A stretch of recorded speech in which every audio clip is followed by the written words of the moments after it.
Hello दोस्तों, कैसे हो आप सब। आशा करते हैं आप सब अच्छे होंगे, मस्त होंगे। आज दोस्तों हम लोग को पढ़ना है राज्य के नीति निर्देशक तत्व। तो बिना देरी किए हुए हम लोग शुरू करते हैं बाबू। ठीक है, लिखो राज्य के नीति निर्देशक तत्व। नीति निर्देशक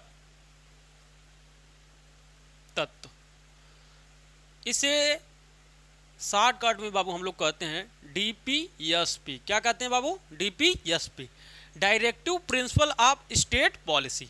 अब बाबू राज्य के नीति निर्देशक तत्वों के बारे में सामान्य सा परिचय अगर हम लोग देखें बाबू, तो सामान्य परिचय है बाबू कि ये लिया कहाँ गया, अर्थात स्रोत इसका क्या है, कहाँ से हम लोगों ने इसे अपने संविधान में अपनाया। तो लिखो बाबू, ये लिया गया आयरलैंड से। कहाँ से बाबू? आयरलैंड से।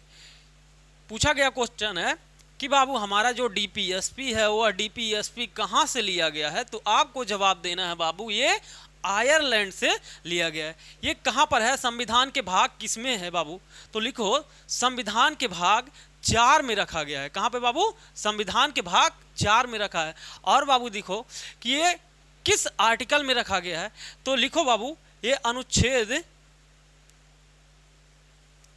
अनुच्छेद 36 से लेकर बाबू, आर्टिकल 36 से लेकर के कहाँ तक बाबू? 51 तक इसका प्रावधान किया गया है। ठीक है ना, आर्टिकल 36 से लेकर 51 तक क्या लिखा गया है? राज्य के नीति निर्देशक तत्व। ये बाबू DPSP या राज्य के नीति निर्देशक तत्व किसको मिला है? लिखो बाबू, किसको मिला है? किसको मिला है? लिखो, किसको मिला है बाबू? ये मिला है राज्य सरकारों को। ये मिला है सरकार को मिला है। किसको बाबू? सरकार को मिला गया है। किसको मिला है बाबू? राज्य के नीति निर्देशक तत्व किसको मिला है बाबू? सरकार को मिला है। और सरकार एक एक करके बाबू, केंद्र सरकार राज्य सरकार को मिला है, और राज्य सरकार और केंद्र सरकार एक एक करके अपने नागरिकों को उपलब्ध कराएगी। ये आपको ध्यान में रखना है कि ये डायरेक्ट जनता को नहीं मिला है, ये बाबू सीधे आपको पब्लिक को नहीं मिला है, भारत के नागरिकों को नहीं मिला है, बल्कि ये सरकारों को मिला है। और सरकारों के पास जैसे जैसे पैसा होता जाएगा, सरकारें उन चीज़ों को आपको मुहैया कराती चली जाएगी। तो ये ध्यान रखना है किसको मिला है। इसका प्रकृति कैसा है बाबू? इसकी प्रकृति है बाबू सकारात्मक। क्या है बाबू? सकारात्मक। क्या बाबू? सकारात्मक। अब सकारात्मक क्या होता है बाबू? अब देखो बाबू ध्यान से, एक तरफ हमने इसके पहले पढ़ा था फंडामेंटल राइट, क्या पढ़े थे बाबू? मूल अधिकार। अब यहाँ क्या पढ़ रहे हैं बाबू? राज्य के नीति निर्देशक तत्व। अब देखो जहाँ पर एक तरफ फंडामेंटल राइट क्या है कि ये नकारात्मक है, और DPSP क्या है बाबू? सकारात्मक। अब सकारात्मक और नकारात्मक कहने के पीछे तर्क ये है कि ये सरकार को कुछ करने का आदेश देता है। क्या करता है? सरकार को कुछ करने का आदेश देता है कि सरकार ये करेगी, सरकार वो करेगी, सरकार ऐसा करेगी, सरकार वैसा करेगी। अर्थात सरकार को निर्देश दिया गया है, इस वजह से इसे सकारात्मक। और मूल अधिकार को नकारात्मक कहते हैं। क्यों? क्योंकि राज्य को जनता के पक्ष में मिला अधिकार है। अब जनता को मिला है तो वहां कहने का मतलब है कि राज्य आपके अधिकारों को शून्य नहीं कर सकती, रोक नहीं सकती, कम नहीं कर सकती। जैसे आपको बोलने का अधिकार है, कहीं भी आने जाने का अधिकार है, व्यापार करने का अधिकार, इस पर सरकार प्रतिबंध नहीं लगा सकती। आपके धार्मिक मामलों में सरकार कुछ नहीं कर सकती, आपके सांस्कृतिक मामलों में सरकार कुछ नहीं कर सकती। तो यहाँ सरकार को वहाँ रोका गया है और यहाँ पे सरकार को कुछ करने का आदेश दिया गया। इसी वजह से ये सकारात्मक हो जाता है और मूल अधिकार नकारात्मक हो जाता है। बाबू उद्देश्य क्या है इसका? लिख लो बाबू, इसका उद्देश्य क्या है? लिखो, उद्देश्य क्या है?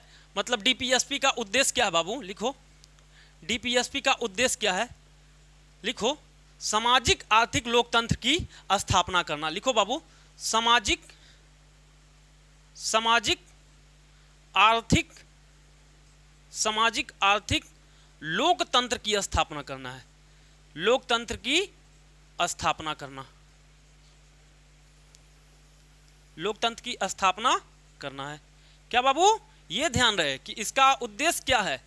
DPSP का उद्देश्य क्या है? DPSP का उद्देश्य है बाबू सामाजिक आर्थिक लोकतंत्र की स्थापना करना। और कैसे सामाजिक आर्थिक लोकतंत्र की स्थापना होगी, अभी जैसे जैसे हम इस चैप्टर में आगे बढ़ते जाएंगे वैसे वैसे आपको ये बातें समझते हुए समझ में आ जाएगा। तो हमें बस कुछ समय का इंतजार करना है और कुछ नहीं, ठीक है ना बाबू। अब देखो ये राज्य के नीति निर्देशक तत्व, राज्य के नीति निर्देशक तत्व जो हम कुछ आपको पढ़ाएंगे उससे ये बात समझ में आ जाएगा कि हमें चाहिए क्या। अर्थात जब हमारा संविधान निर्माण हो रहा था तो हमारे पास इतना पैसा नहीं था कि हम अपने सपनों का भारत बना पाऊँ, हमारे पास इतना संसाधन नहीं था कि हम अपने सपनों का भारत बना पाऊँ।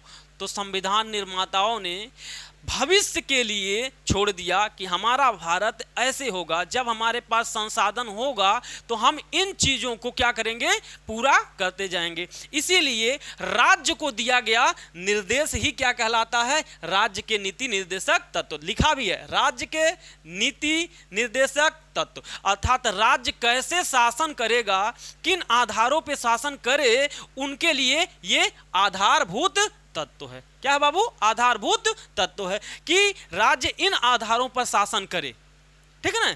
तो इस आधार पे आप देखोगे तो डीपीएसपी के सामान्य परिचय में ये आपसे सामान्य क्वेश्चन पूछे जाते हैं। उसके अलावा अब बाबू हम क्या करते हैं, आर्टिकल 36 से लेके 51 तक है, तो बाबू आर्टिकल 36 से 51 तक है, तो हम एक एक आर्टिकल हम लोग शुरू करते हैं, ठीक है। तो बिना देरी के हमें संभावना विश्वास है कि आप लोगों को ये बात समझ में आई होगी, और जिन लोगों को अभी नहीं समझ में आ रहा है बाबू वो थोड़े समय के लिए इंतजार करें। जब हम ये चैप्टर खत्म करेंगे तो सेम चीज़ें आपको, जो चीज़ें यहाँ पर बताई गई इसका विस्तार आपको किसी न किसी आर्टिकल में मिल ही जाएगा।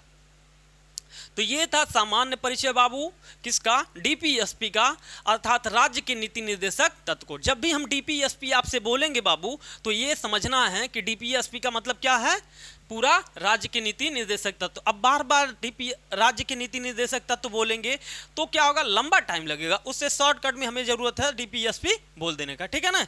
तो अब लिखो बाबू आर्टिकल 36, आर्टिकल 36 से हम लोग शुरू करते हैं। आर्टिकल 36 में क्या लिखा गया है, लिखो बाबू आर्टिकल 36, आर्टिकल 36 से मतलब अनुच्छेद 36, आर्टिकल 36 मतलब अनुच्छेद 36।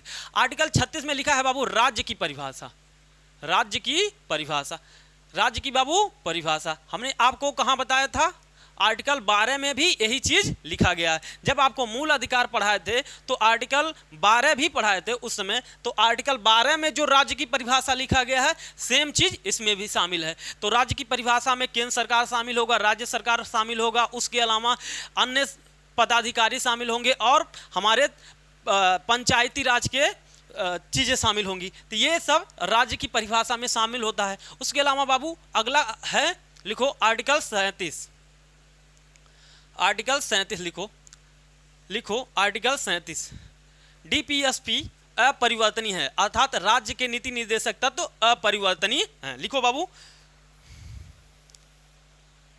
लिखो डीपीएसपी, डीपीएसपी अपरिवर्तनीय है, अपरिवर्तनीय है,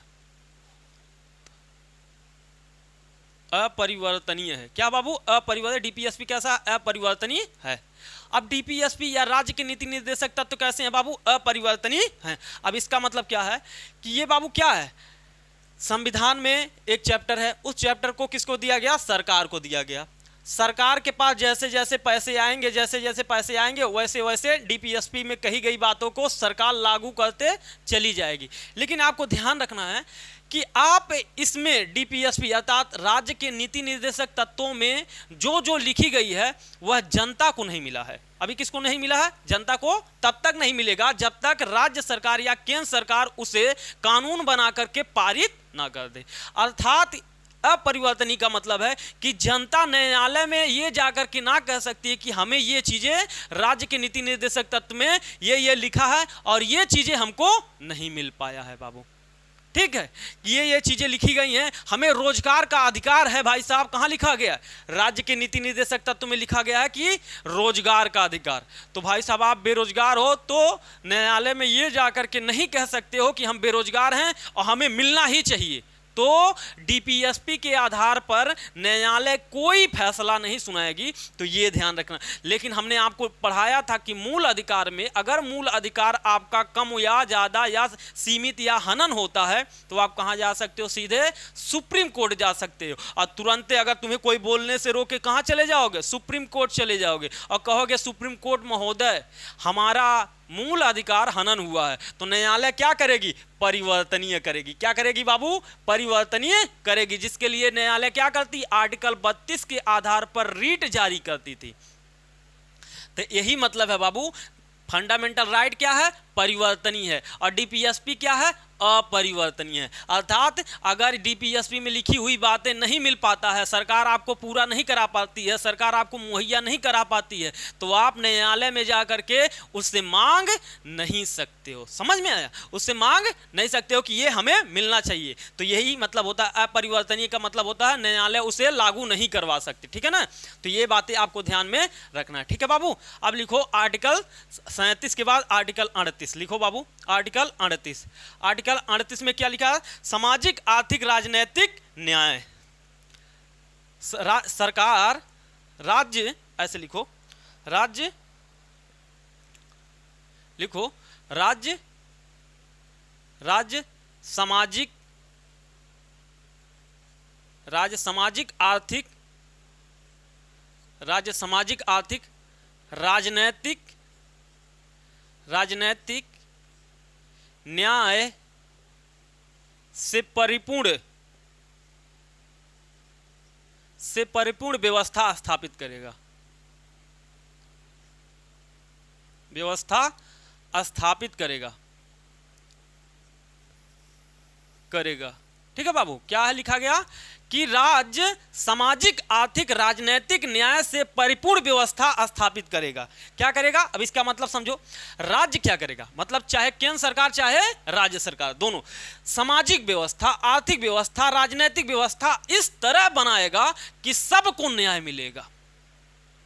ठीक है बाबू? सामाजिक मतलब किसी के साथ किसी प्रकार का भेदभाव नहीं होगा, सबके साथ समान न्याय होगा, चाहे वो उच्च जाति हो चाहे वो निम्न जाति हो, ब्राह्मण हो, क्षत्रिय हो, वैश्य हो, शूद्र हो, सभी के लिए एक समान न्याय व्यवस्था स्थापित किया जाएगा। किसी प्रकार का समाज में भेदभावपूर्ण नहीं समाज बनाया जाएगा, अभेदभावपूर्ण होगा, सब में बराबरी का भाव पैदा किया जाएगा। सामाजिक आर्थिक ऐसी क्रियाकलाप होगी बाबू, ऐसी हमारे उत्पादन के साधन होंगे, हमारे पास जो उत्पादन के साधन हैं, हमारे जो उत्पादन के साधन लगाए जाएंगे, उन सब पर भाई कैसा होगा? उन सब के व्यवस्था न्यायपूर्ण तरीके से किया जाएगा। कैसा व्यवस्था होगा बाबू? न्यायपूर्ण तरीके से व्यवस्था किया जाएगा। राजनैतिक न्याय अर्थात इसमें आर्थिक न्याय में एक शब्द और जोड़ लो कि जैसे जो हमारे यहाँ गरीबी है, अमीरी है, एक तरफ अमीरों के पास इतना पैसा है, एक तरफ गरीबों के पास इतना कम पैसा है कि वो दिन प्रतिदिन की चीजें, अपने दैनिक जीवन के उपभोग की वस्तुओं को भी नहीं खरीद पाते हैं। तो जो ये गरीबी और अमीरी के बीच में बड़ा सा अंतर है, उस अंतर को समाप्त करके न्याय स्थापित किया जाएगा। समझे बाबू? जो गरीबी है ऊपर वाला और नीचे वाला गरीबी है, सॉरी ऊपर क्या है? अमीरी है और नीचे गरीबी है। तो इन दोनों के बीच में जो अंतर है, उस अंतर को समाप्त करके न्याय स्थापित करने का कार्य कौन करेगा? सरकार करेगी हमारी बाबू। राजनैतिक न्याय, राजनैतिक न्याय का मतलब है बाबू, इस देश में रहने वाला हर नागरिक को समान रूप से राजनैतिक अधिकार प्राप्त होंगे।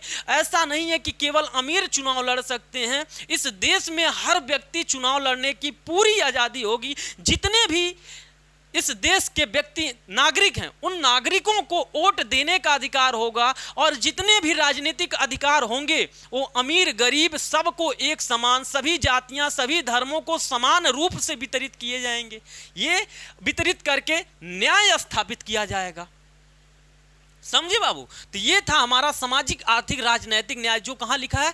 आर्टिकल 38 में। अब लिखो बाबू, आर्टिकल 38 में एक और है। 38 में लिखो, आर्टिकल 38 में 38 क्लॉज 2 में लिखा गया है बाबू। लिखो, आर्टिकल 38 क्लॉज 2 में लिखा है, आय की असमानता, आय की असमानता एवं जीवन स्तर एवं क्या बाबू? जीवन स्तर की असमानता को कम करना, जीवन स्तर की असमानता को कम करना, जीवन स्तर की असमानता को कम करना। ठीक है बाबू? क्या कह रहा है? देखो दो शब्द हैं, आय की असमानता, वही जो आपको हमने समझाया, जो आर्थिक न्याय था उस आर्थिक न्याय को 38 आर्टिकल 38 क्लॉज 2 में विस्तार से बता दिया गया। आय की असमानता मतलब गरीबी और अमीरी के बीच में जो अंतर है, आय की असमानता। एक के पास भाई साहब, कुछ लोगों के पास पूरी दुनिया का, पूरे भारत का लगभग से 90% संपत्ति है और 90% लोगों के पास भाई साहब केवल 10% संपत्ति है। तो जो ये आय का असमानता है, उस असमानता को कम करने की कोशिश की जाएगी। जीवन स्तर, कोई व्यक्ति भाई साहब भूखे मर रहा है, कोई व्यक्ति के पास अथाह पैसा है, तो जीवन स्तर जो है उन दोनों का अंतर होगा ना बाबू। तो इस जीवन स्तर को क्या करेगी सरकारें? कम करने की कोशिश करेंगी। जिनको जो भाई साहब जो इसके जीवन स्तर में जो निचले स्तर पे, उन्हें ऊपर लाने की कोशिश करेगी ऐसी सरकार। तो आर्टिकल क्लॉज 2 में ये प्रावधान किया गया है। तो ये बात आपको समझ में आया होगा। अब लिखते हैं हम लोग बाबू आर्टिकल 39। कौन सा? आर्टिकल 39। अब आर्टिकल 39 में कई सारे प्रावधान हैं, तो इसलिए हमें पूरा बोर्ड चाहिए, इसलिए हम पहले मिटा लेते हैं। तो ये आपको बात समझ में आया होगा। तो हम लोग बाबू देखते हैं आर्टिकल 39। आर्टिकल 39 एक बड़ा सा आर्टिकल है बाबू, इसमें कई सारे प्रावधान हैं, तो हमें पूरा बोर्ड चाहिए, इसलिए हम इसे मिटाते हैं। ठीक है बाबू, पहले मिटा देते हैं, उसके बाद हम लोग इस पर लिखना शुरू करते हैं।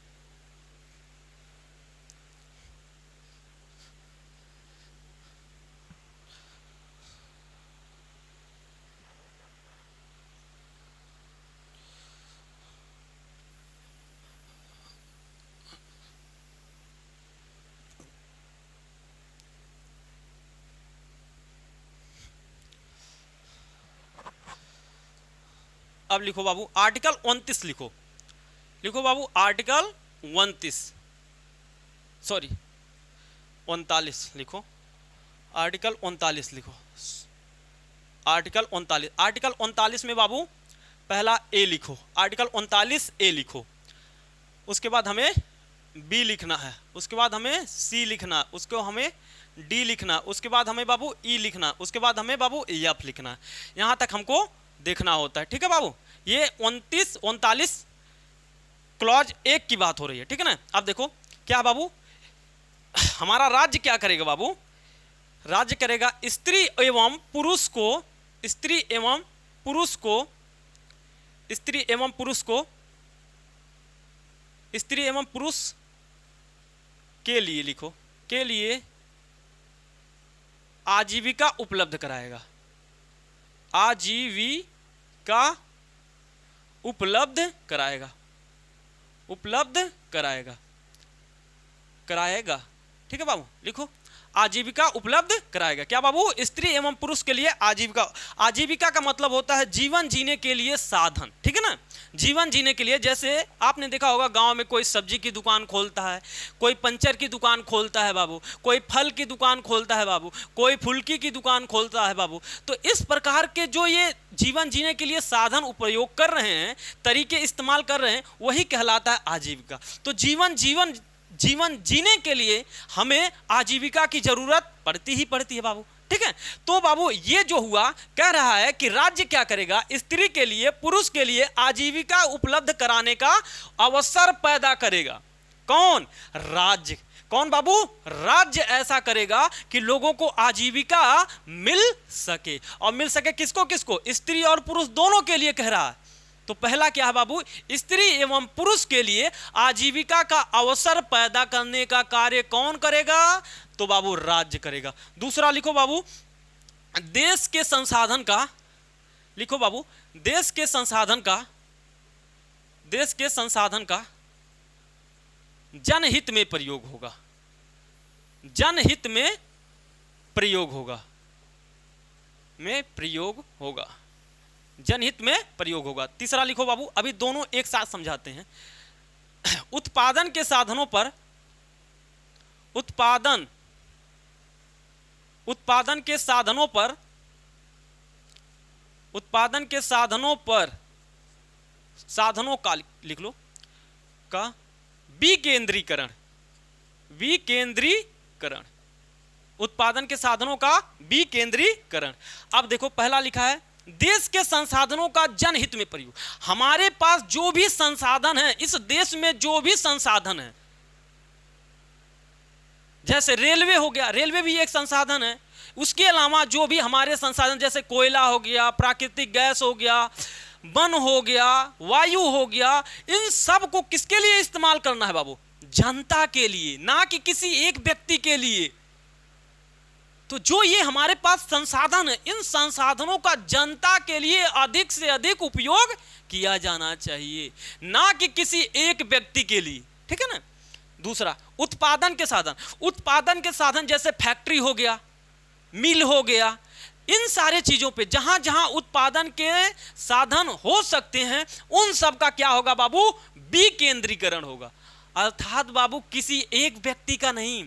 आप सुने हो ना कि सब कुछ अडानी अंबानी को कर दिया जा रहा है, सब कुछ अडानी अंबानी को बेच दिया जा रहा है। ना ना ना ना, हमारा राज्य का नीति निर्देशक तत्व कहता है कि ऐसा नहीं होना चाहिए, केंद्रीकरण नहीं होना चाहिए। किसी व्यक्ति या किसी पार्टी या किसी सत्ता के पक्ष में केंद्रीकरण नहीं होना चाहिए, वो अधिक से अधिक जनता के लिए इस्तेमाल किया जाना चाहिए। विकेंद्रीकरण अर्थात जो भी हमारे उत्पादन के साधन हैं, अधिक से अधिक उस पर राज्य का नियंत्रण रहेगा और राज्य के द्वारा उसका विकेंद्रीकरण होता रहेगा, ना कि किसी एक के पक्ष में केंद्रीकरण हो। विकेंद्रीकरण का मतलब बाबू फैलाव होना चाहिए उसका, उत्पादन के साधनों का। अब भाई साहब प्राइवेट व्यक्ति है तो क्या देखेगा? लाभ देखेगा, और लाभ देखेगा तो वहीं पर फैक्ट्री लगाएगा बाबू, जहां अधिक से अधिक उसे लाभ मिल पाए। और जब सरकार करेगी बाबू साधन उत्पादन, तो वह लाभ के लिए नहीं, कल्याण के लिए करेगा। और कल्याण के लिए करेगा तो बाबू केवल शहरी क्षेत्रों में नहीं बल्कि ग्रामीण क्षेत्रों में भी उत्पादन के साधन लगाए जाएंगे। समझे बाबू? इससे संसाधन जनहित में भी प्रयोग होगा और इससे संसाधन का विकेंद्रीकरण भी होगा। तो ये दोनों पॉइंट आपको ध्यान में रखना है। अब बाबू लिखो चौथा, इसका चौथा क्लास है स्त्री एवं पुरुष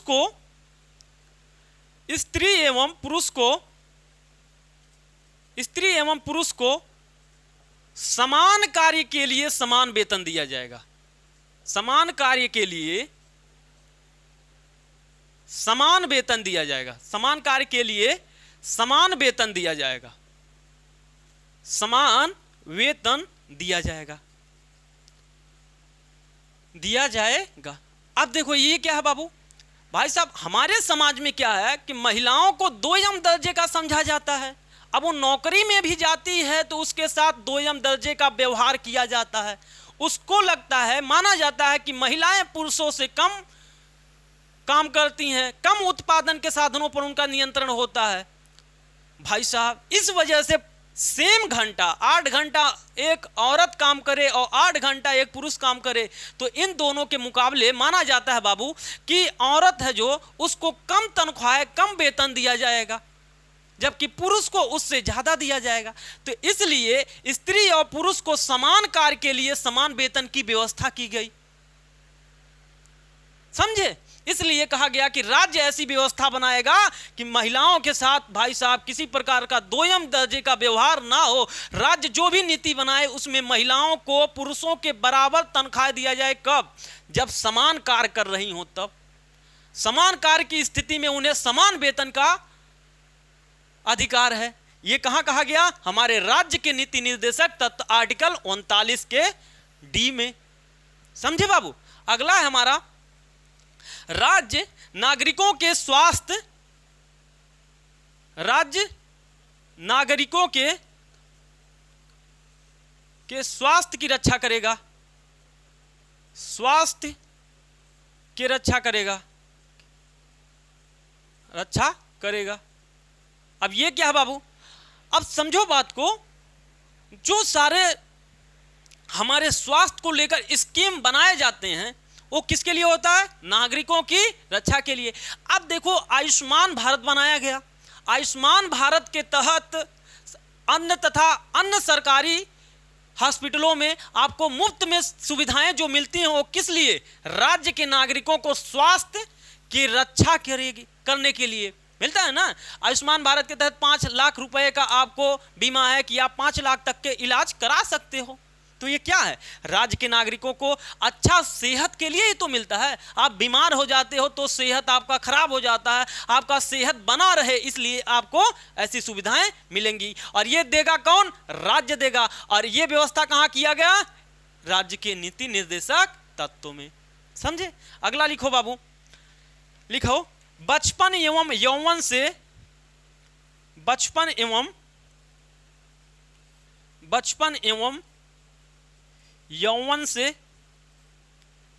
यौवन से सुरक्षा कौन करेगा बाबू, सुरक्षा।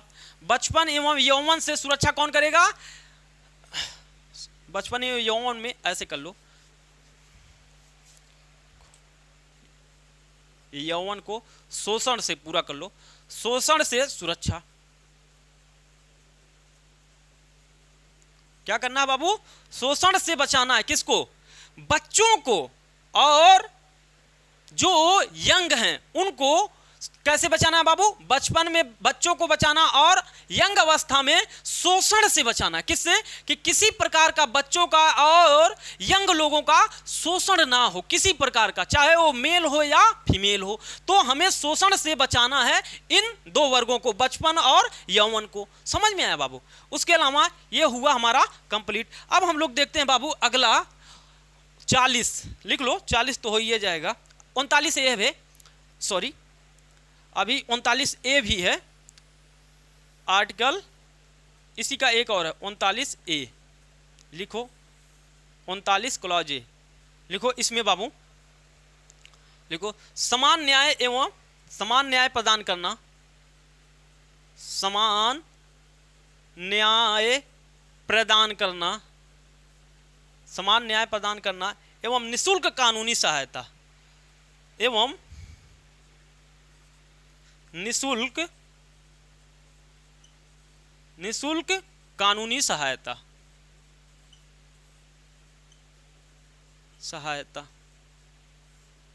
अब देखो बाबू क्या है, समान न्याय एवं निःशुल्क कानूनी सहायता कहाँ है, आर्टिकल 39 के ए में। ये देखो 39 का क्लॉज है, लेकिन 39 का क्लॉज ए बाद में जोड़ा गया और कहा गया कि समान न्याय एवं निःशुल्क कानूनी सहायता। ये क्या है बाबू,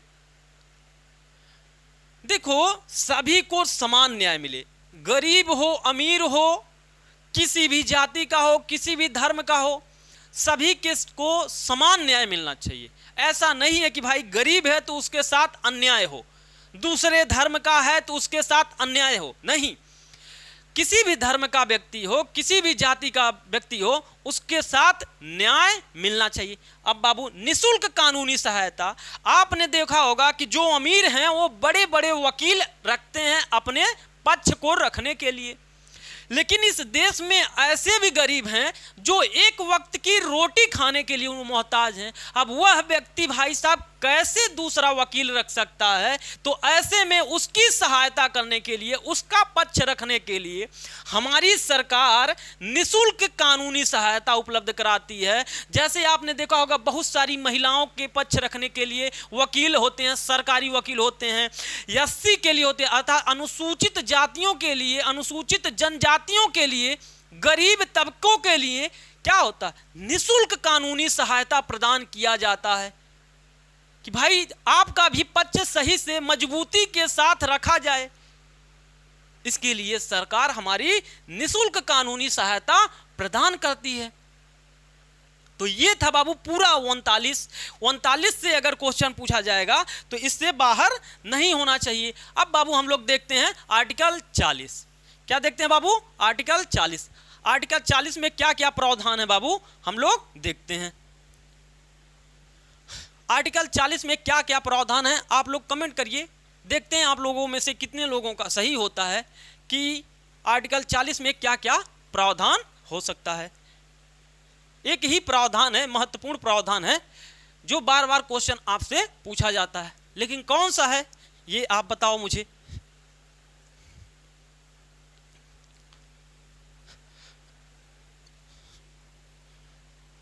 आर्टिकल 40 डालो बाबू, हेडिंग आर्टिकल 40 लिखो, आर्टिकल 40 आर्टिकल 40 में क्या बाबू, लिखो आर्टिकल 40 में है ग्राम पंचायतों का गठन, ग्राम पंचायत का गठन। क्या है बाबू, ग्राम पंचायत का गठन। आर्टिकल 40 में क्या है, ग्राम पंचायतों का गठन। क्या है बाबू, आर्टिकल 40 में है आपका ग्राम पंचायतों का गठन। अब देखो बाबू ध्यान से देखना कि जो आर्टिकल 40 है,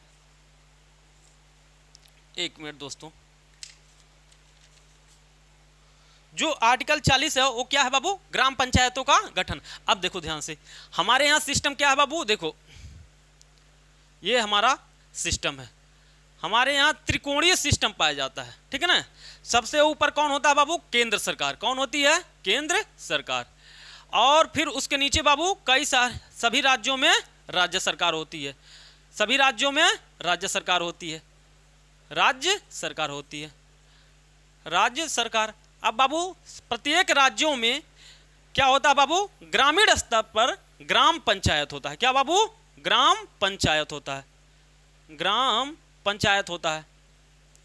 क्या होता है, ग्राम पंचायत होता है। तो हमारे यहाँ शासन का त्रिस्तरीय व्यवस्था पाया जाता है। पहले नंबर पे केंद्र सरकार, दूसरे नंबर पे राज्य सरकार। तो हमारे संविधान निर्माण के समय ये भाई साहब था कि हम आगे समय में ग्राम पंचायत को ग्रामीण स्तर पर शासन चलाने के लिए हम ग्राम पंचायत का गठन करेंगे। इसलिए हमारे संविधान में आर्टिकल 40 में ग्राम पंचायत गठन करने का सुझाव राज्यों के लिए पहले से ही दे दिया गया था, जिसे आगे चल के भाई साहब, आगे चल के 1992 में क्या किया गया बाबू, ग्राम पंचायत का गठन कर दिया गया, अर्थात संवैधानिक दर्जा दे दिया गया, ठीक है ना। तो ये आपको ध्यान में रखना है कि 73वां संविधान संशोधन और 74वां संविधान संशोधन के द्वारा ग्राम पंचायत और नगर पंचायत की व्यवस्था हमारे संविधान में कर दिया गया। तो ये हमारा त्रिस्तरीय व्यवस्था है शासन का, जिसके आधार पर हमने पहले से ही 40 में, आर्टिकल 40 में ये सुझाव अपने संविधान में दे रखा था कि हमें ऐसा ऐसा करना, ठीक है ना बाबू। तो आर्टिकल 40 समझ में आया होगा। अब लिखो बाबू आर्टिकल 41। कौन सा बाबू, आर्टिकल 41 लिखो, आर्टिकल 41। आर्टिकल 41 में क्या है बाबू, आर्टिकल 41 में लिखो रोजगार पाने का अधिकार, रोजगार पाने का अधिकार, रोजगार पाने का अधिकार, रोजगार पाने का अधिकार तथा कुछ दशाओं में, कुछ दशाओं में, कुछ दशाओं में जैसे, कुछ दशाओं में जैसे वृद्धावस्था, कुछ दशाओं में जैसे वृद्धावस्था, विकलांगता, विकलांगता, वृद्धावस्था, विकलांगता, वृद्धावस्था, विकलांगता, बेरोजगारी, बेरोजगारी एवं बीमारी में सहायता पाने का अधिकार, सहायता प्राप्त करना, प्राप्त करना, ठीक है, ऐसे लिख लो। अधिकार तो है नहीं, अधिकार तो सरकार जब बनाएगी, भाग 3 में डालेगी, तब जाके अधिकार होगा। अब देखो क्या है बाबू, आर्टिकल 41 में क्या लिखा है, पहला नंबर तो रोजगार पाने का अधिकार है। भाई साहब की मतलब भारत के नागरिकों को रोजगार पाने का अधिकार है। लेकिन भाई साहब इसके आधार पे आप न्यायालय नहीं जाओगे, कहोगे कि हमें रोजगार पाने का अधिकार हमारे आर्टिकल 41 में लिखा है और हमको चाहिए, तो न्यायालय कहेगी चले जाओ चुपचाप, क्योंकि ये कहाँ है, भाग 4 में है। और कहाँ लिखा गया है, राज्य के नीति निर्देशक तत्व में। राज्य के नीति निर्देशक तत्व अर्थात राज्य को दिया गया निर्देश है कि कैसे शासन करना है। इस आधार पे आप न्यायालय में मांग नहीं कर सकते हो, डिमांड नहीं कर सकते हो, ठीक है ना। ऐसा सरकार जब कर देगी नियम कानून बना के, तब जाके आप अधिकार की मांग कर सकते हो। बस ये क्या है, सुझाव है कि सरकार ऐसा करेगी। समझ में आया। आप देखा कुछ दशाओं में बाबू, क्या कुछ दशाओं में, अर्थात राज्य को ये अनुशासन, सॉरी, ये सुझाव है कि राज्य आप लोगों को क्या देगी, रोजगार देगी, लेकिन अधिकार अभी नहीं है। अब दूसरा बाबू, कुछ दशाओं में जैसे वृद्धावस्था में, विकलांगता में, बेरोजगारी में, बीमारी में आपको सरकार क्या करेगी, कुछ सहायता प्रदान करेगी। आपने देखा होगा कि वृद्धावस्था में लोगों को वृद्धावस्था पेंशन दिया जाता है, विकलांगता में तमाम प्रकार के उनको व्यवस्था के तमाम प्रकार के आर्थिक लाभ दिया जाता है, बेरोजगारी में बेरोजगारी भत्ता मिलता है, बीमारी में आपको कई प्रकार के पैकेज मिलते हैं। आपको जो आयुष्मान भारत एक प्रकार का क्या, बीमारी में एक प्रकार का पैकेज ही है कि नहीं, बीमा ही है। तो ये सारे चीज कौन सहायता करेगा, आपका आपका सरकार करेगी। और वो सरकार में हमने आपको पहले बता दिया, चाहे वो केंद्र सरकार करे चाहे वो राज्य सरकार करे, तो ये आपको ध्यान में रखना है। अब देखो बाबू, आर्टिकल लिखो 41 के बाद 42 लिखो, आर्टिकल 42, आर्टिकल 42। रोजगार पा गए बाबू। अब रोजगार पा गए हो तो कार्य के न्याय संगत, कार्य के न्याय संगत एवं मानव उचित दशाएं,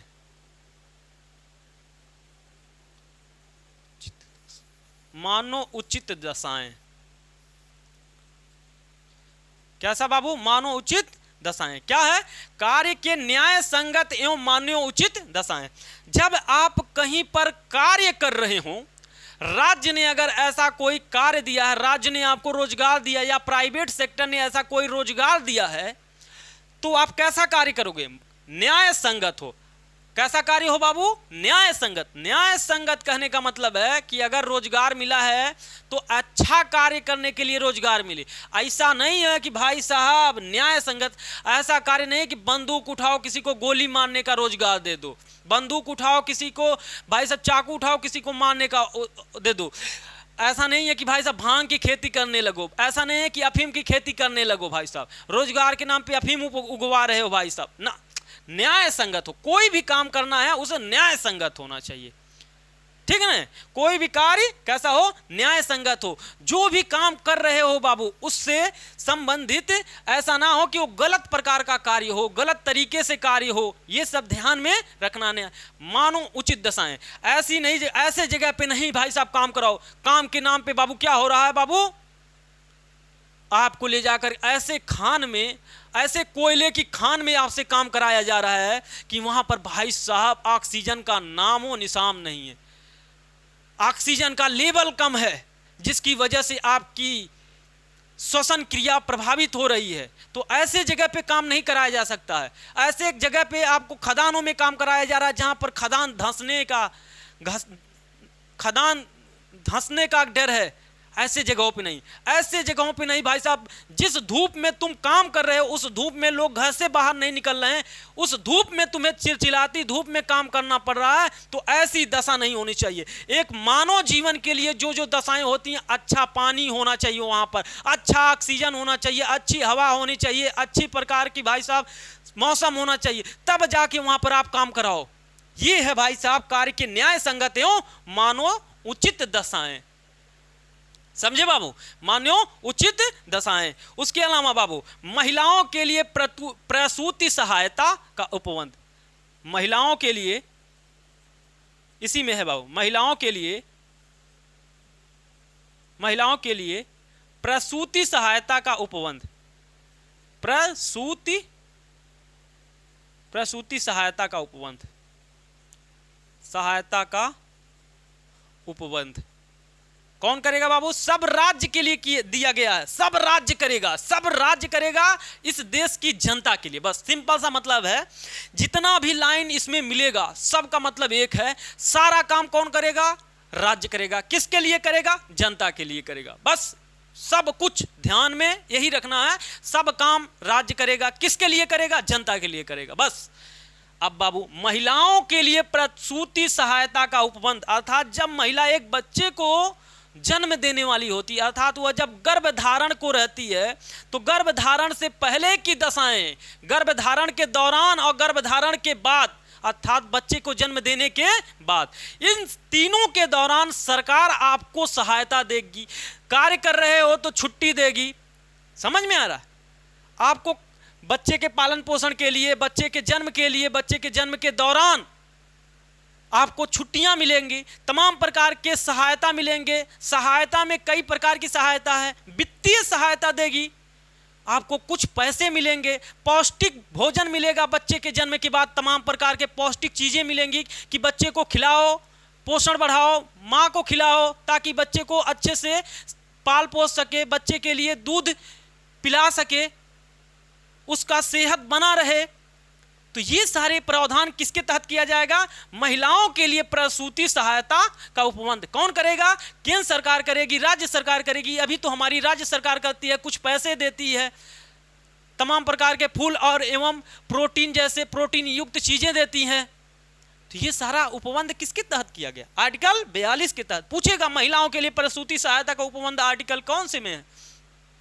तो आर्टिकल 42 में है। ये लिखो बाबू, अब लिखो आर्टिकल 43, मिटाते हैं, थोड़ा सा जगह बनेगा। आर्टिकल 43, तो ये सब आपको ध्यान में रखना है, आपको ध्यान में रखते हुए चलना है। हम लोग एक एक करके आगे बढ़ते रहेंगे।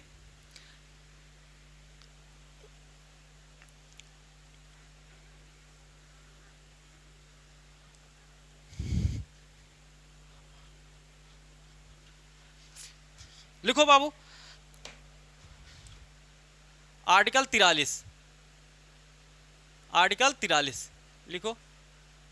लिखो बाबू आर्टिकल 43, मजदूरों के लिए निर्वाह मजदूरी, मजदूरों के लिए, मजदूरों के लिए निर्वाह मजदूरी, निर्वाह मजदूरी एवं लघु एवं कुटीर और लघु एवं कुटीर उद्योगों का विकास, उद्योगों का विकास। क्या करना है बाबू? उद्योगों का विकास करना। अब देखो क्या है आर्टिकल 43 में, क्या है? मजदूरों के लिए निर्वाह मजदूरी। राज्य सरकार या केंद्र सरकार क्या करेगी? यह तय करेगी कि एक मजदूर को कितना वेतन दिया जाना चाहिए, पर डे की सैलरी कितनी होनी चाहिए, पर डे उसे कितना भुगतान करना है। अब बाबू अगर आपको आज के समय में 200 रुपया पर डे हिसाब से आपको वेतन मिले तो बताओ क्या अपना जीवन जी पाओगे? नहीं, क्योंकि आज महंगाई का समय है। तो महंगाई जिस प्रकार समाज में, हमारे देश में, मार्केट में बढ़ता रहता है, उसी तरह मजदूरों का वेतन भी उसी क्रम में, उसी अनुपात में बढ़ना चाहिए ताकि उसे बाजार से खरीदने में, सामान को खरीदने में, जीवन निर्वाह करने में किसी प्रकार की समस्या ना हो। कहते हो ना बाबू, एक गरीब क्या कहता है कि हमें अपने बच्चों के परवरिश करने में बड़ी परेशानी हो रही। जानते हो क्यों? क्योंकि उसकी सैलरी कम है और मार्केट के हिसाब से भाई डिमांड, खर्च ज़्यादा हो गया, अर्थात उसकी सैलरी मार्केट के ही अनुपात में नहीं बढ़ पाया, अर्थात मार्केट आगे बढ़ गया, सैलरी कम रह गई, महंगाई आगे बढ़ गया, सैलरी कम रह गया। इस वजह से बच्चों का परवरिश करने में, परिवार का पालन पोषण करने में, परिवार को संचालित करने में तमाम समस्याएं उत्पन्न होती हैं। तो क्या कहते हैं सरकार, क्या करेगी ऐसी स्थिति में? जो डिफरेंस है बाबू महंगाई और मजदूरों के वेतन में, उसे बैलेंस करेगी ताकि मजदूरों को जीवन अच्छे से निर्वहन हो सके। तो ये कौन कहता है? राज्य सरकार के लिए दिया गया निर्देश है कि राज्य ऐसा करेगी, ऐसा कानून बनाएगी कि मजदूरों को दिक्कत ना हो। समझ में आया? दूसरी बात, लघु एवं कुटीर उद्योगों का विकास करेगी। हमें पता है कि अंग्रेजों के आने से पहले हमारे देश में कौन से उद्योग थे? लघु और कुटीर और हस्तकरघा उद्योग हमारे बड़े ही विकसित उद्योगों में से गिने जाते थे। आज भले बड़ी बड़ी इंडस्ट्री लगा हो इस देश में, लेकिन अधिकतर रोजगार कहाँ से मिलते थे? लघु एवं कुटीर उद्योगों से। पहले हमारे पास क्या था? इसका भाई साहब सबसे विकसित हमारे देश में क्या था? ये वाला सेक्टर था, एमएसएमई जिसे आज कहते हो। ये सेक्टर हमारा बड़ा मजबूत था। अब ये लघु और कुटीर उद्योग होते क्या हैं? घर पे कढ़ाई करना, पेंटिंग करना, मिट्टी के खिलौने बनाना, मिट्टी के बर्तन बनाना, मिट्टी के मूर्तियां बनाना, लकड़ी के सामान बनाना, लकड़ी के पंखे बनाना, लकड़ी के बांसुरी बनाना, लकड़ी के खिलौने, तख्ते इत्यादि जो बनाए जाते हैं, छोटे स्तर पर घरेलू स्तर पर काम किए जाते हैं, ये सब किस में जाएगा? बुनाई, सिलाई, पेंटिंग, कढ़ाई, ये सब किस में जाता था? सब इस लघु और कुटीर उद्योगों के तहत जाता था। लघु और कुटीर उद्योगों के तहत इनका विकास होता था। तो हमारे संविधान निर्माताओं ने फिर से कहा कि अंग्रेजों ने भले ये क्षेत्र हमारा खराब कर दिया हो, विनाश कर दिया हो, लेकिन फिर से हमारी सरकार जैसे जैसे आमदनी होती जाएगी, संसाधन होते जाएंगे, हम इसको डेवलपमेंट करते चले जाएंगे। तो ये सब बात कहाँ बताया गया? लघु एवं कुटीर उद्योगों के विकास की बात की गई। कहाँ? आर्टिकल 43 में। समझ में आया? आर्टिकल 43 इतना ही नहीं है, 43 में और भी प्रावधान है। देखो आर्टिकल 43 में लिखो, 43B सीधे लिखो, आर्टिकल 43B। आर्टिकल 43B क्या है बाबू? सहकारी संस्थाओं का विकास करना है। सहकारी संस्थाओं का विकास करना, संस्थाओं का विकास करना है, विकास करना है। अब ये क्या होता है बाबू? सहकारी संस्थाएं। संस्थाएं तो सुने, लोगों का समूह, संस्था होती है, ठीक है ना। अब देखो सहकारी, जब किसी एक लक्ष्य को प्राप्त करने के लिए कुछ लोग मिल के काम करते हैं तो वही क्या कहलाता है? सहकारी। संस्था है तो सहकारी संस्था। तो हमारी राज्य सरकार को निर्देश दिया गया कि सहकारी संस्था को विकसित करे ताकि लोग मिलकर के काम करें और लाभ कमाएं। क्योंकि जब लोग मिलकर काम करते हैं तो लक्ष्य जल्दी प्राप्त होता है, बेहतर तरीके से प्राप्त होता है। अकेले भाई साहब दिक्कत होती है। तो सहकारी संघवाद को बढ़ावा देने के लिए भी हमारे सरकार प्रयास करेगी, नियम कानून बनाएगा।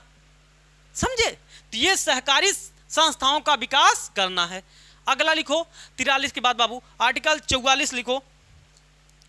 Article 44, article 44। अब आर्टिकल 44 क्या है? एक समान सिविल संहिता, एक समान नागरिक संहिता, एक समान नागरिक संहिता, नागरिक संहिता, संहिता, एक समान नागरिक संहिता लागू करेगी। अब देखो एक समान नागरिक संहिता क्या? आपने देखा होगा, ये समझने के लिए एक उदाहरण बताता हूं। आपने देखा होगा कि स्कूल जब जाते थे तो स्कूल में ब्राह्मण, क्षत्रिय, वैश्य, शूद्र, हिंदू, मुस्लिम, सिख, ईसाई, जो भी उस आसपास के रहने वाले लोग होते हैं, सभी के बच्चे उसमें पढ़ने जाते हैं और सभी के बच्चे ड्रेस में जाते हैं। कैसे जाते हैं? ड्रेस में जाते हैं स्कूल में। तो आप पहचान नहीं पाते हो कौन सा हिंदू है, कौन सा मुस्लिम है, कौन सा उच्च है, कौन सा निम्न है, कौन सा गरीब है, कौन सा अमीर है। तो ये क्या हुआ? एक समान संहिता हुई। क्या हुई बाबू? एक समान संहिता हुई। क्या हुई? एक समान संहिता हुई, नागरिक संहिता। इसी प्रकार हमारे देश में बहुत सारे कानून ऐसे हैं जो हिंदुओं के लिए बना है, महिलाओं के लिए बना, पुरुषों के लिए बना है, उसके बाद मुस्लिमों के लिए, हिंदू के लिए अलग है, मुस्लिम के लिए अलग है। तो कहा गया कि ऐसा नियम कानून बनाया जाए बाबू जो सभी पूरे देश के लिए एक समान हो, चाहे वो हिंदू हो, मुस्लिम हो, सभी के लिए एक समान नियम कानून ही बनाना क्या है? एक समान नागरिक संहिता। समझ में आया? एक समान नागरिक संहिता है। तो इस प्रकार का कानून बनाने का कार्य होगा। अब आप लोग बताना कि एक समान सिविल संहिता अपने देश में किस राज्य में लागू है? किस किस राज्य में लागू है? पहला राज्य कौन था? क्या अभी एक ही राज्य में लागू है या एक से अधिक में? आप लोग कमेंट करिएगा। अगला लिखो बाबू आर्टिकल 45। आर्टिकल 45, आर्टिकल 45, आर्टिकल 45 में लिखो 0 से 6 वर्ष के बच्चों के 0 से 6 वर्ष के 0 से 6 वर्ष के बच्चों के बच्चों के 0 से 6 वर्ष के बच्चों की देख रेख, बच्चों का देख रेख एवं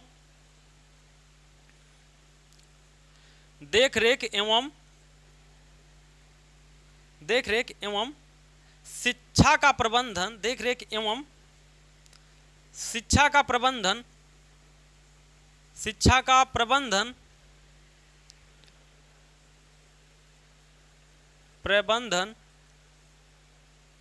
सरकार करेगी,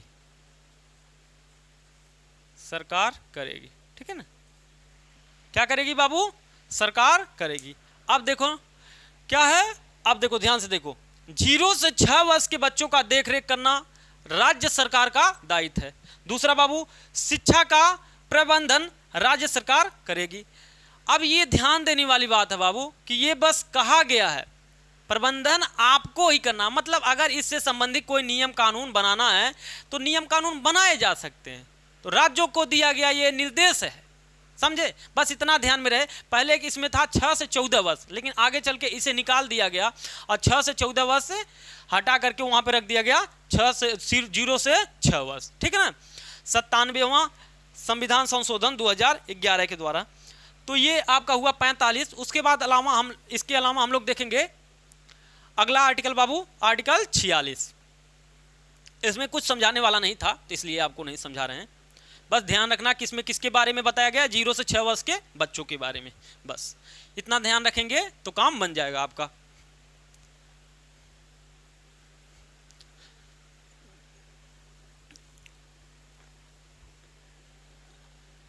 अब बाबू हम लोग देखते हैं अगला 45 के बाद 46। अगला लिखो बाबू, आर्टिकल 46।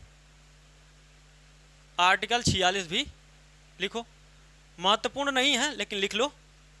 SC ST एवं दुर्बल वर्गों के SC ST एवं दुर्बल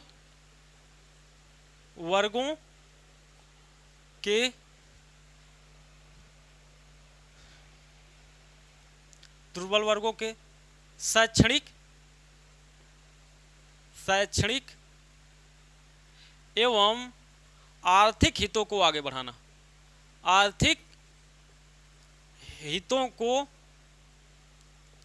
आगे बढ़ाना, आर्थिक हितों को आगे बढ़ाना। क्या है बाबू? देखो ध्यान से, SC ST एवं दुर्बल वर्गों के SC ST एवं दुर्बल वर्गों के 3 SC ST एवं दुर्बल वर्गों के आर्थिक हित और शैक्षणिक हित को क्या करना है? आगे बढ़ाना है। जो अनुसूचित जाति है, जो अनुसूचित जनजाति हैं और अन्य दुर्बल वर्ग हैं, इन सारे लोगों के हितों को आगे बढ़ाना है। कौन कौन से रूप में? शैक्षणिक रूप में और आर्थिक। दुर्बल वर्गों में आप देख सकते हो, महिलाओं को देख सकते हो, ठीक है ना, महिलाओं को देख सकते हो। अब पहले से अनुसूचित जाति और अनुसूचित जनजाति हैं, इन सारे लोगों के लिए शैक्षणिक क्षेत्र में, इसलिए सरकार क्या कहती है, शैक्षणिक क्षेत्र में भी अनुसूचित जाति और अनुसूचित जनजाति और महिलाओं के लिए क्या करती है? आरक्षण का प्रावधान करती है, कम नंबर पे इनका एडमिशन दे देती है, तथा अन्य नौकरियों में भी क्या करती है, सरकार इनको आरक्षण देने का कार्य करती है। इस प्रकार उनके हितों को आगे बढ़ाने का कार्य सरकार हमारी करती है। तो ये ध्यान रखना। लिखो अगला आर्टिकल 47 और 48, इसके अलावा खूब महत्वपूर्ण है, एकदम से बाबू रट्टा मारना, ठीक है ना। आर्टिकल 47 लिखो, आर्टिकल 47 में लिखो, आर्टिकल 47 एकदम महत्वपूर्ण है बाबू। लिखो, पोषाहार स्तर ऊपर उठाना, पोषाहार स्तर ऊपर उठाना एवं पोषाहार स्तर ऊपर उठाना एवं मद्य निषेध ऊपर उठाना एवं ऐसे लिख लो, शराब एवं ऊपर उठाना शराब एवं उठाना और शराब एवं मादक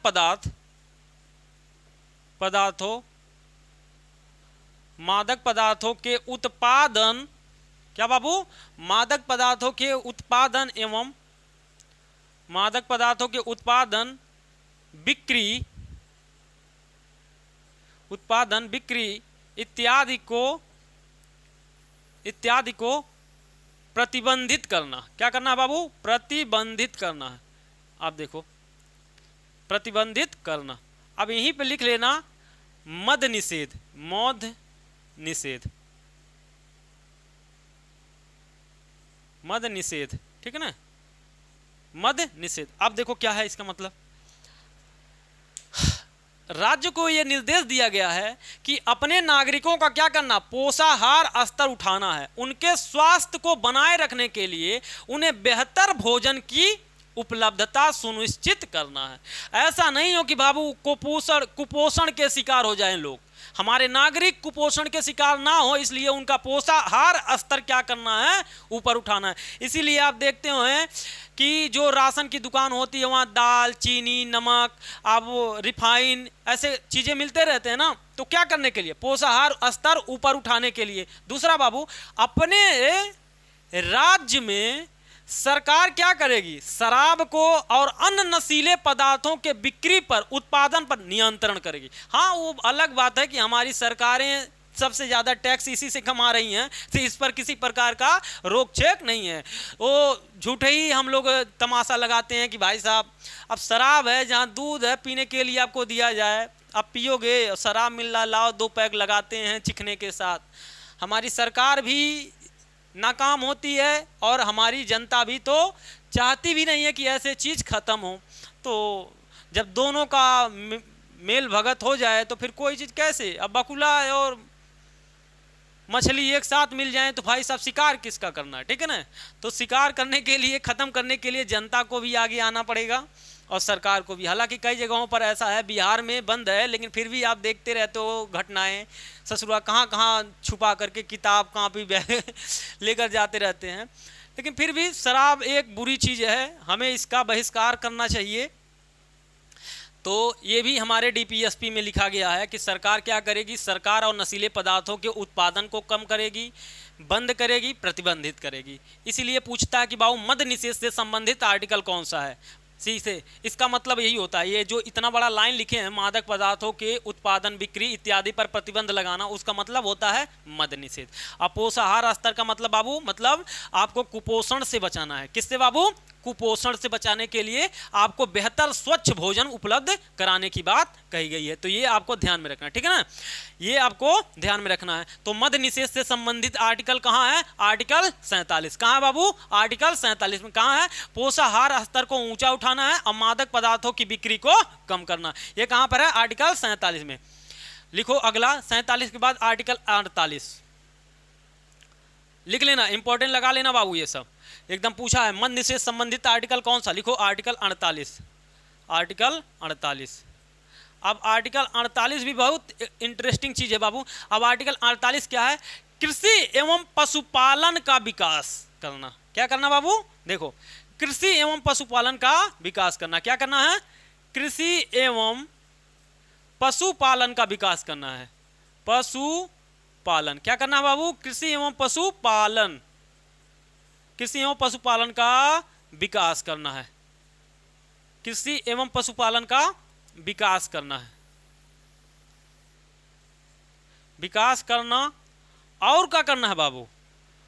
कृषि एवं पशुपालन का विकास करना है और दुधारू पशुओं के हत्या, दुधारू लिखो बाबू, दुधारू पशुओं, दुधारू पशुओं के हत्या। हत्या मतलब बाबू, हत्या मतलब क्या है? जो हम लोग क्या करते हैं, वध करते हैं ना, दुधारू पशुओं के वध को क्या करना है? रोकना है। क्या करना है बाबू? दुधारू पशुओं की हत्या को क्या करना है बाबू? रोकना। हत्या को रोकना है, रोकना। अब देखो क्या, पहला नंबर तो कृषि एवं पशुपालन का विकास करना। हमें अपने एग्रीकल्चर, पता है कि अब आपको पता होना चाहिए कि हमारा जो अर्थव्यवस्था था आज़ादी के बाद, आज़ादी के समय ही हमारा ये संविधान बना, तो उसी समय के कुछ चीज़ों को ध्यान में रख के ये बातें कही गई होंगी। अब आपको एक बात ध्यान रखना है कि कृषि एवं पशुपालन, उस समय हमारे पास खाद्यान्नों की आपूर्ति कम थी, हमें खाने के लिए पर्याप्त भोजन नहीं मिल पाते थे। हमें अगर खेती की जाती थी तो खेती से जो उत्पादन होता था वो अगले 2-3 महीने 4 महीने में ही खत्म हो जाता था। तो फिर बाकी समय हमें बड़े किल्लत के साथ जिंदगी जीना पड़ता था। तो इसी वजह से कहा गया कि हमें एग्रीकल्चर का विकास करना है, पशुपालन का विकास करना, ताकि भाई साहब उससे दूध और बाकी चीज़ें हमसे मिलते रहें साइड प्रोडक्ट के रूप में, ताकि हमारा जीवन और खुशहाली में हो सके। ये तो था ही। और दूसरा बाबू, दुधारू पशुओं की हत्या को रोका जाए। दुधारू पशुओं की हत्या अगर रोका जाएगा तो दो चीज़ होगा, क्योंकि उस समय बाबू एग्रीकल्चर जो होता था वो बैलों के सहारे होता था। अब बताओ बाबू, दुधारू पशुओं, अगर गाय को तुम हत्या कर दोगे तो बैल कहाँ से पैदा होगा? अब बैल पैदा नहीं होगा तो खेती कैसे खेती कैसे जुताई होगी? समझ में आ रहा? तो ये सारे प्रावधान करने के लिए हमारे संविधान में आर्टिकल 48 जोड़ा गया, ताकि इनका ये वाला चीज तो पूरा हो सके। लेकिन उसके सहारे हमें क्या करना है? हल चलाने के लिए बैलों की जरूरत होगी, बोझा ढोने के लिए बैलों की जरूरत होगी, ठीक है। तो ये सारे एक जगह से दूसरे जगह पे सामान लाने के लिए हमें जरूरत पड़ती थी इनकी, इसलिए कहा गया दुधारू पशुओं की हत्या नहीं करना है। लेकिन आज समय बदल गया, आज समय बदल गया है बाबू। आज समय बदला इसलिए है क्योंकि देखो आज इनकी ज़रूरत नहीं है। अब बताओ किसके यहाँ बैल चाहिए? ना तो मुझे बैल की ज़रूरत है, ना तो हमें सांड की ज़रूरत है, ना तो हम उनसे न तो खेती करा रहे हैं, न तो जुतवा रहे हैं। हमारे लिए ट्रैक्टर है। कौन आजकल 4 घंटा 5 घंटे में 1 बीघा जोत देगा? यहाँ तो एक ही 10 मिनट में जोत कर किनारे हो जा रहे हैं। तो इसलिए हमें इनकी ज़रूरत नहीं है। इसलिए हमें ये मजबूरन या हम व्यवहारिक स्तर पे सोचें तो इनका कटना तय है। क्योंकि आप ही के खेत में अगर 10 बैल अभी एक साथ चले जाएं, 10 गायें एक साथ चले जाएं, 10 सांड एक साथ चले जाएं, तो आप ही क्या करोगे? भाला लेके दौड़ाओगे। लेकिन उसके पहले क्या कहोगे? हिंदू धर्म में ये है भाई साहब, हिंदू धर्म को खतरे में आ गया, बताओ गौ हत्या हो रही है। भाई साहब व्यवहारिक है, सोचो। अगर तुम दूध चाहोगे, गाय रखोगे, तो बछवा देगा ही देगा। हर बार तो बछड़ी आएगी नहीं, कभी कभी बछवा भी आएगा। तो बछवा किसी न किसी दिन जवान होगा, और जवान होगा तो छड़ुआ छोड़ोगे बाबू, और छड़ुआ छोड़ोगे बाबू तो दूसरे के खेत में जाएगी, तो कोई भाला लेके दौड़ाएगा। तो भले ही हिंदुत्व का गान आप गाते रहो, अगर व्यवहारिक स्तर पे देखोगे तो इनका कटना तय है। समझ में आ गया? तो तय है। व्यवहारिक स्तर पे सोचो ना बाबू, ऐसे हवा में क्यों बात करते हो आप सब? तो आज के समय में इनका कटना तय है। आप ही उब जाओगे, दूध खा लोगे, बछवा छोड़ दोगे तो क्या होगा? उसका कोई इलाज है? नहीं है। तो उनका कटना तय है। अब बाबू आर्टिकल 48 और आर्टिकल 48A में बाबू लिखो। आर्टिकल 48A में एक और चीज रखा गया। क्या बाबू? पर्यावरण के संदर्भ में एक बातें कही गई हैं, तो लिखो आर्टिकल 48 में प्राकृतिक संसाधनों का क्या करना? हमें संरक्षण करना। प्राकृतिक संसाधनों का हमें क्या करना बाबू? संरक्षण। लिखो, लिख लो, प्राकृतिक संसाधन, प्राकृतिक संसाधन एवं वन्य जीवों की रक्षा करना है, एवं वन्य जीवों की रक्षा करना है, वन्य जीवों की रक्षा करना, ठीक है ना? क्या करना बाबू? प्राकृतिक संसाधन, हमारे जो भी जल जंगल जमीन जो भी चीज़ें हैं उनका संरक्षण करना है। उसके अलावा वन्य में, उस जंगल में रहने वाले जीव जो वन्य जीव हैं बाबू, उन जीवों की रक्षा करना। जैसे कि ऐसा नहीं है गैंडे का शिकार करो, हिरन का शिकार करो, नहीं, मोर का शिकार करो, ऐसा नहीं करना है। शेर का शिकार करो। तो ये जो शिकार होता है, वन्य जीवों का शिकार होता है, इन्हें भी रोका जाए, ठीक है ना? तो ये सारे प्रावधान हमारे आर्टिकल 48 में किए गए थे। अब बाबू हम लोग देख लेते हैं 49, आर्टिकल 49। बस हम लोग एकदम नजदीक आ गए हैं समाप्ति के। तो आशा करते हैं आप लोगों को ये चैप्टर तो समझ में आया ही होगा। अब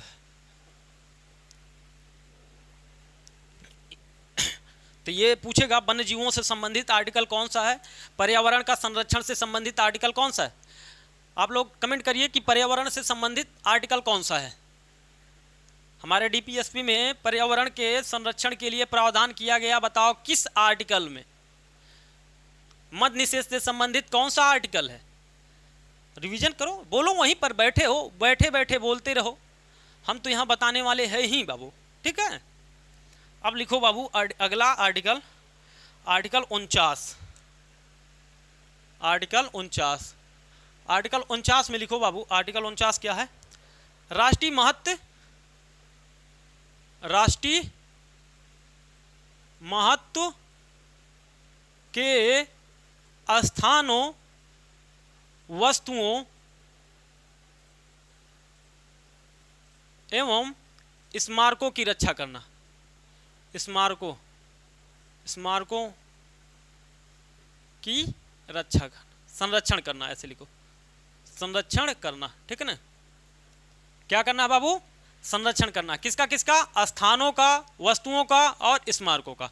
अब जैसे देखो स्मारक मतलब जैसे ताजमहल हो गया, लाल किला हो गया, गोल गुंबद हो गया, तो इस प्रकार के मीना मस्जिद हो गया, इस प्रकार के जितने भी हमारे स्मारक हैं, ताजमहल हो गया, आगरा का किला हो गया, तो जितने भी इस प्रकार के हमारे राष्ट्रीय स्तर के स्मारक हैं, उन स्मारकों को क्या करना है बाबू?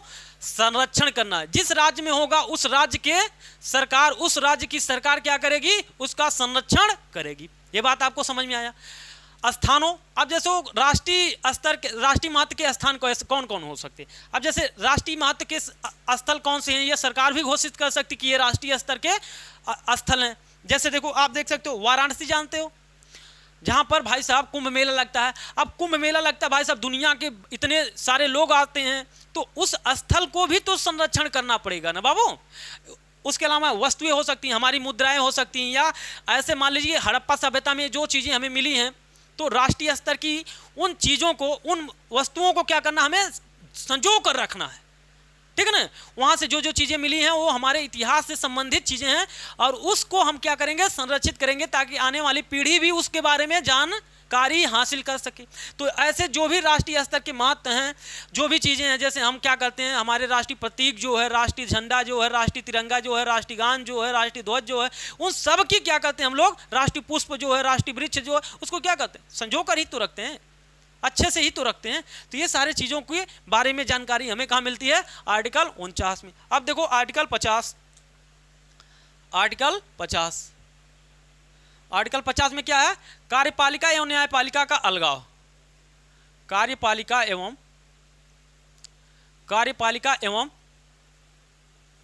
न्यायपालिका, न्यायपालिका। अब देखो बाबू, न्यायपालिका का अलगाव, अब ध्यान दो, अलगाव। पहले क्या था?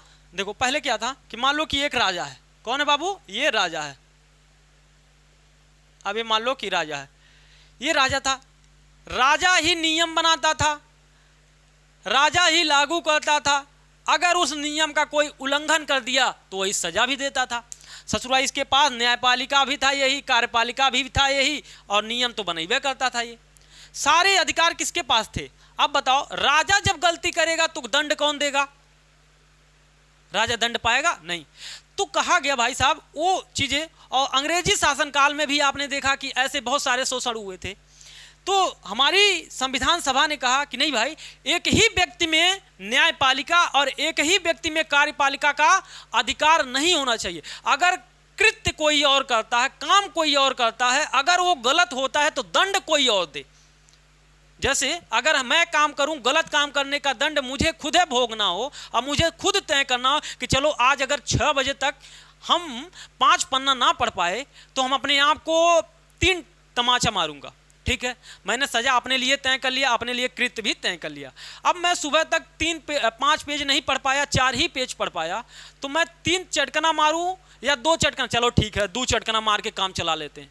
तो बताओ, खुद को अपने आप को दंड पूरा दे पाएंगे? नहीं।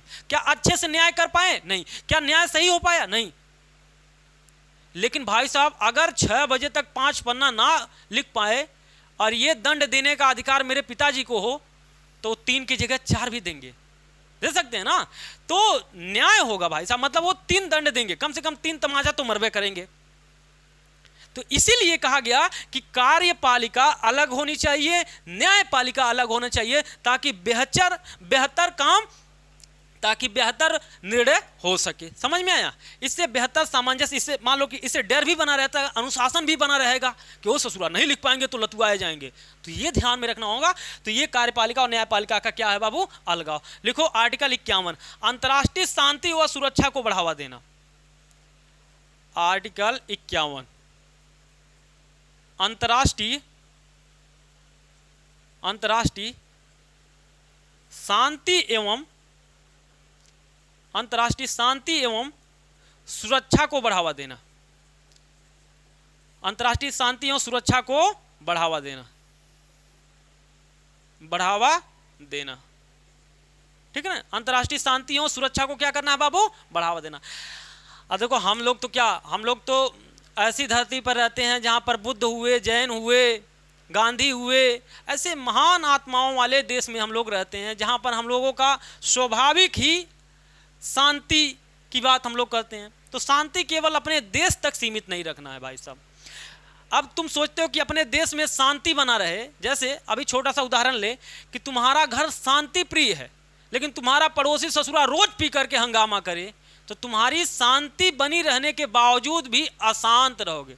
तुम्हारे घर में शांति बनी रहने के बावजूद तुम परेशान रहोगे। तो इसलिए अंतर्राष्ट्रीय शांति की व्यवस्था की गई कि हम पूरी दुनिया में अंतर्राष्ट्रीय शांति बनाए रखेंगे, सुरक्षा बनाए रखेंगे। इसलिए हमारे देश में आतंकवादी जैसी घटनाएं हमारे देश से पैदा तो नहीं होते हैं।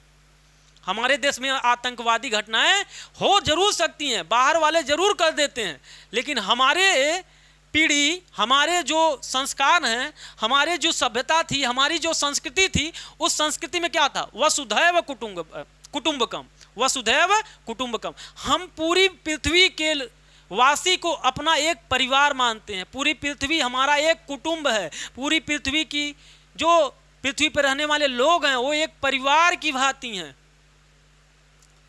हमने तो हमारा इतिहास, भले ही संविधान 1950 तक आकर के हमें मिला, लेकिन हमारी ये वाली भावना तो हमारे वैदिक काल से चली आ रही है। हम तो वसुधैव कुटुंबकम के मानने वाले लोग हैं।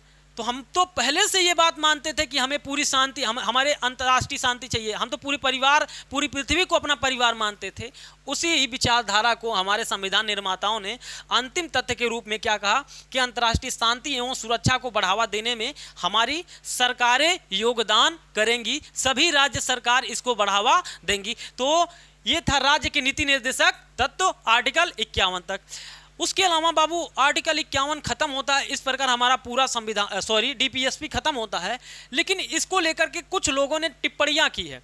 जैसे किसी ने कहा कि डीपीएसपी जो है वो नव भारत है, पवित्र दस्तावेज है। तो क्वेश्चन पूछ लेता, बताओ किसने डीपीएसपी को पवित्र दस्तावेज कहा, नव भारत की शुभकामनाएं कहा? तो ये सारी चीजें कहा जाता है। 2-3 है वाक्य लिख लेते हैं कि कौन क्या कहा था।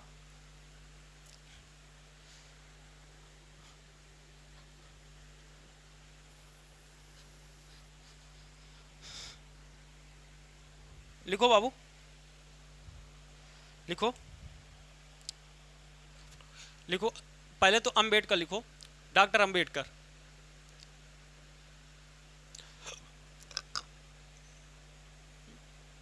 डॉक्टर अंबेडकर ने डीपीएसपी के बारे में क्या कहा? उन्होंने कहा कि डीपीएसपी से आर्थिक लोकतंत्र की स्थापना होगी। आर्थिक लोकतंत्र की स्थापना होगी। ये बात कौन कहा था बाबू? डॉक्टर अंबेडकर ने। डीपीएसपी से अर्थात राज्य के नीति निर्देशक तत्व से क्या होगा?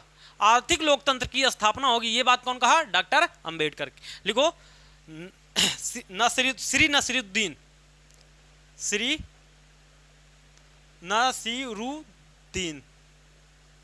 लिखो श्री नसीरुद्दीन। इन्होंने क्या?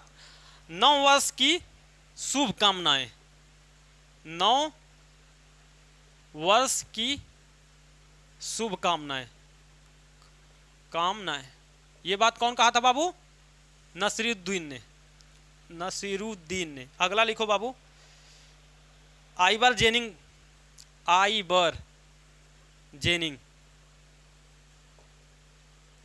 जेनिंग्स क्या कहा था बाबू? पवित्र इच्छाएं। लिखो पवित्र इच्छाएं, पवित्र इच्छाएं। और लिख लो फेबियन समाजवाद। फेबियन समाजवाद की स्थापना करने में सक्षम होगा। फेबियन समाजवाद की स्थापना करने में सक्षम होगा। स्थापना करने में सक्षम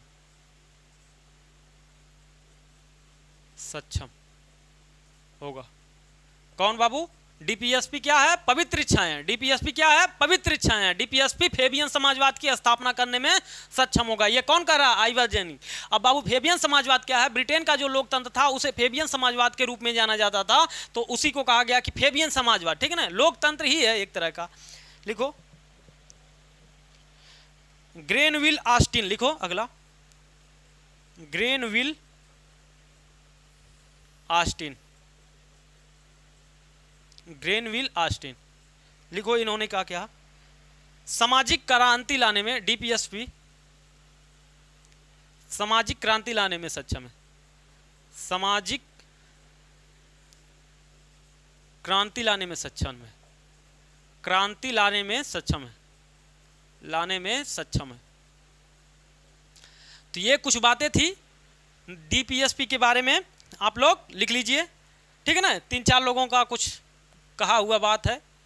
तो इस प्रकार हमारा राज्य का नीति निर्देशक तत्व हो गया बाबू समाप्त। आगे हम लोग पढ़ेंगे संघ सरकार, केंद्र सरकार, उसके बाद राज्य सरकार, ठीक है। इस प्रकार हम लोग अपना अगला टॉपिक खत्म करेंगे। तो आशा करते हैं आप लोगों को डीपीएसपी समझ में आया होगा। तो आज के लिए इतना ही रखते हैं। थैंक यू दोस्तों।